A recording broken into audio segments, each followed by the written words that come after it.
दीप्ती, कपडे धुवून घेतेस का तोपर्यंत मी जेवण आवरते? हो ताई, मी रियांशला पहिलं खाली सोडून येते. त्याची स्कूलची व्हॅन येईल ना आता. बर ठीक आहे. चल रियांश,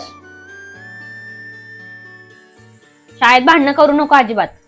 हा अगं दीप्ती, तुला सांगायचंच राहिलं, काल रात्री यांनी मला हार घेऊन आलेत. मी तुझ्याकडे आले होते पण तू झोपली होतीस. पण तू परत ये. अहो ताई, राहून दे आता, नंतर दाखवा.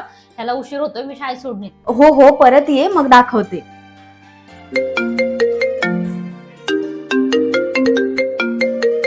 अगं दीप्ती, तुझा फोन वाजतोय, घे ना आधी. हो हो घेते, थांबा. असं आहे बघ पटकन. हॅलो, हा बोला ना. अरे दीप्ती, किती वेळ झालं फोन लावतोय, फोन उचलत नव्हतीस. अहो कपडे धुत होते ना, म्हणून उशीर झाला. बँकेत पैसे भरायचे होते, ते बॅगच चोरीला गेली. 3 लाख रुपये होते, काय करायचे मला कळतच नाही यार. कसं झालंय असं अचानक? आणि तुमचं लक्ष कुठं होतं बरं? अगं मी मुद्दाम म्हणून हरवले का? मला सांगा, तुम्ही ऑफिस मध्ये सांगितलं का? हो सांगितलंय. काय हो तुम्ही, एकतर आधीच उद्योग कमी आहेत, तर अजून वाढवून ठेवता. अहो काय झालं मग नेमकं? ऑफिस मधले काय म्हणले?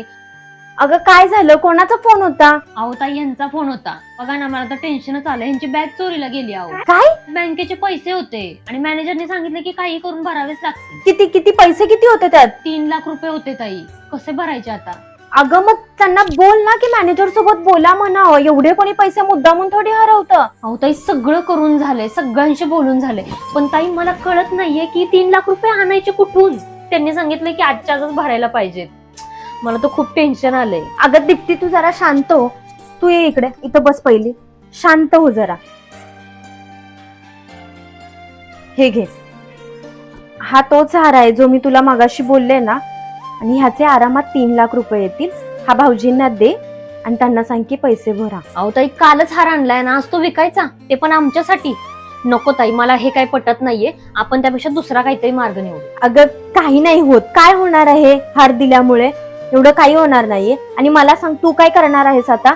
काय वेगळं करू शकतेस तू? आहेत पैसे तेवढे आपल्याकडे मग. आणि मुळात हा हार घरातल्यांच्या सुखापेक्षा जास्त मोठा नाहीये माझ्यासाठी. समजलं तुला? तो हार दे भाऊजींना, त्याचे येतील तेवढे पैसे. आणि कसं आहे माहितीये का, तुम्हा दोघांना प्रॉब्लेम्स मध्ये बघून आम्ही काय आनंदी राहणार नाहीये. कळलं तुला? ताई, तुमचे उपकार कसे फेडू मी? काही उपकार वगैरे काही नाहीयेत. हे माझं कर्तव्यच आहे. तू पटकन भाऊजींना फोन कर. किती मोठं मन आहे हो तुमचं.